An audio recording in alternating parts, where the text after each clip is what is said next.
sere sere ofin bulli haweda wata darigada dori sere sere ofin bulli haweda wata darigada tarre tarre lugo mi jugenye rabbi galata tarre tarre lugo mi jugenye rabbi galata tarre tarre lugo mi jugenye rabbi galata sirni sirna adati sirni sirna gadati sirna humnan fudhatanii miti sirna qawweedhaan fudhatanii miti sirna kabajjaan fudhatan abba kularraa kaasee hanga dhufee tarree ga'utti nuti akkatti dhagaa tokko kutimuu tarree lugoo mijuu geenye rabbi galata tarree lugoo nagaan geenye rabbi galata tarree lugoo nagaan geenye rabbi galata tarree lugoo nagaan geenye rabbi galata tarree lugoo nagaan geenye rabbi galata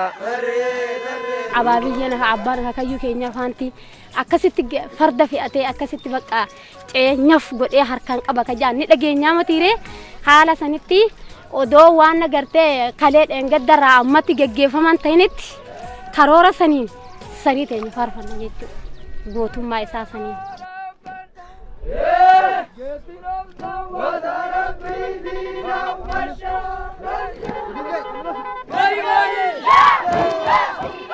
asirratti kan qabataniif aadaadha tolcha horimti qalmusunu kanaaf qalama dhiiga kanatti hin qabatuuf xaa'u namichi godhe addaan dhufanii addana jabeessi waan jabaatte jalaana baasi jedhaniiti dhiiga horiidhaa kan qalmisan kanaaf qabatan aadaa kadhannaa waa keessa jira. namni muuluu wal barbaadhaa keessa asuufaadhaltu naabusaa keessan tolfadhaadhaa keessa asuufaadhaltu.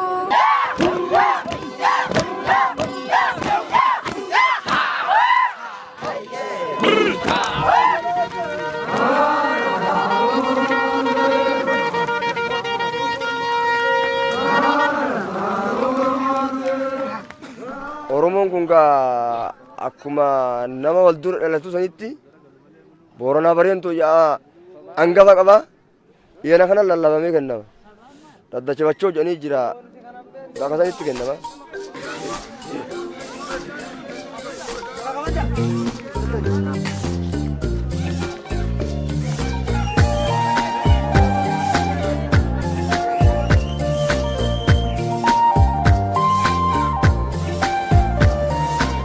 Tarremisha tarremisha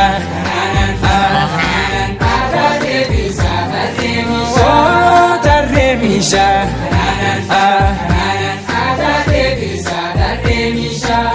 dardare minyan debisa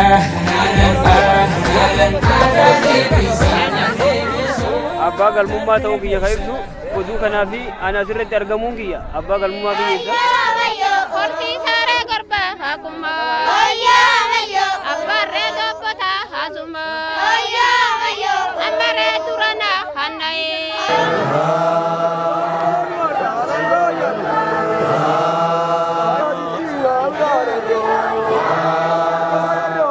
ana kaciicoo buttaa kajamtu jira hodhame obboleettiin isaa hangaf hodhite waanuma haganaatan isiin macuu jechuun baay'isanii kana qabatanii waan jaaniif hooyyoo amayyoo Oromoo gajaasun Oromoo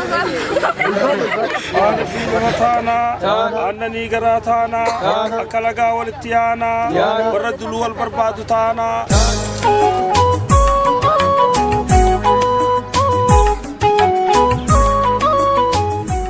Malkaatullu baate karrayyuun bakka irreessaa hunda ka dirqama qabu warra gadaa kana ofirraa qabu jechuudha. Ganna jaa kana isaanuma dirqamee asiin ga'e jechuudha.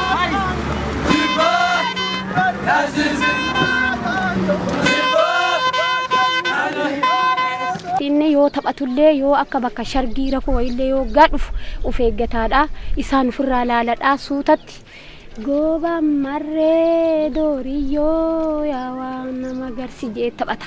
Dhugiin geesse qoosan kaloof tee jan hoggaa sirban.